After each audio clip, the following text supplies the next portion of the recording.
This blog entry, Mix, by Carmen Acevedo, Butcher, will start with a Mary Oliver poem because she is my patroness saint. When I Am Among the Trees, by Mary Oliver. When I am among the trees, especially the willows and the honey locust, equally the beech, the oaks, and the pines, they give off such hints of gladness. I would almost say that they save me, and daily. I am so distant from the hope of myself, in which I have goodness and discernment, and never hurry through the world, but walk slowly and bow often. Around me the trees stir in their leaves and call out, stay a while. The light flows from their branches, and they call again. It's simple, they say, and you too have come into the world to do this, to go easy, to be filled with light and to shine. As I read this blog, because two friends saw I posted one and said on social media, will you be recording it to post to YouTube? I am now. As I read it, I was being grateful for the beautiful light coming through the window on a sunny Sunday morning during a heat wave in California. Resting, the sun did beside my singing bowl with its blues and golds and browns. Mix, by Carmen Acevedo, Butcher. Thank you to Sean for adding a contact block here to my website and under on the page About.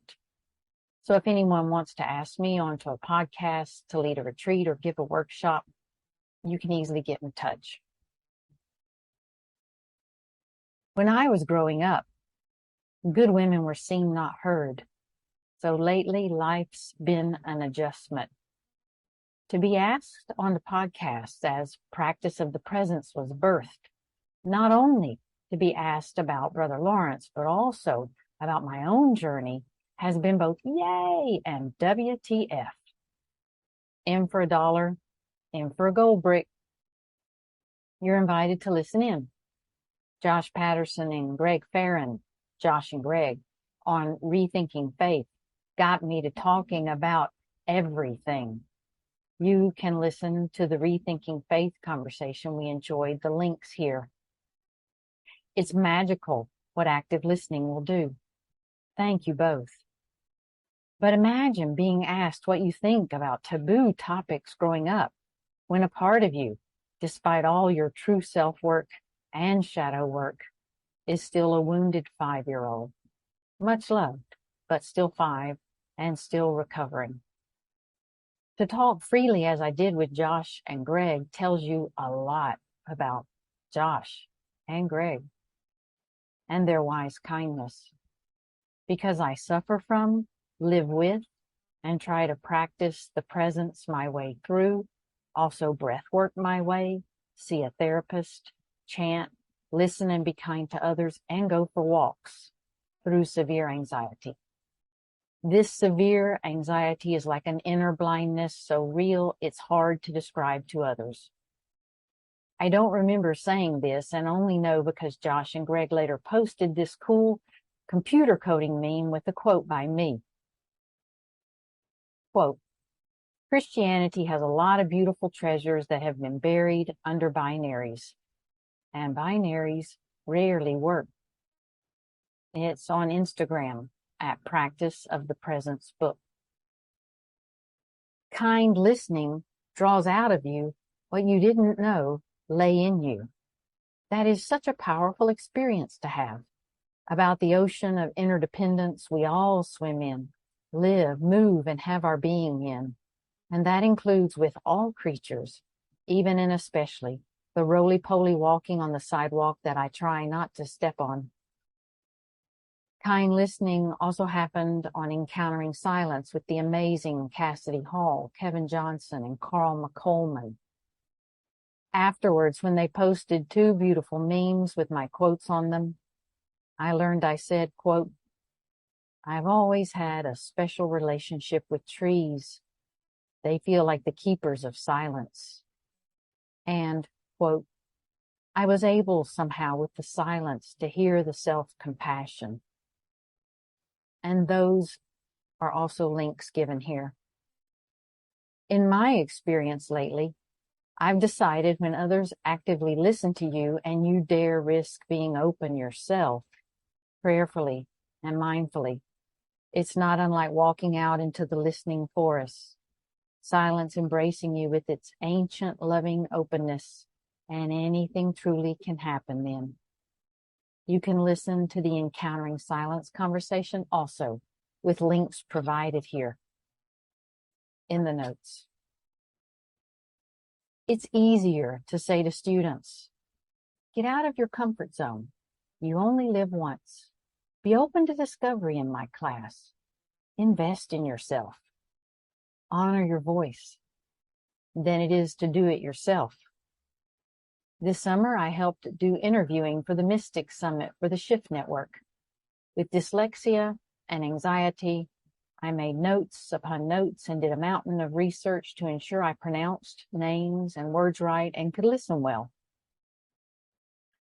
I also reached out this summer to a stranger, now a good friend, Emily, who said yes to helping me get the word out about the friar and his wise teachings in my translation practice of the presence. For 3 months, Emily, also a busy, successful playwright, taught me so much about getting out of my comfort zone, answering my questions like so. Yeah, you can't do that on your desktop. IG is a mobile app. You've got to do it on your phone. And then on how do I handle an IG live launch for the book, Emily? She said, yeah, you can do whatever you want with that. And just be authentic. Because of Emily, I had the courage to learn how to use Canva and discovered Headliner on my own. Truth is, having things go wrong is part of the process, as is reposting things more than once when you meant to just post them once. And just pressing this and that and trying again gently, as another friend recommends, is really helpful.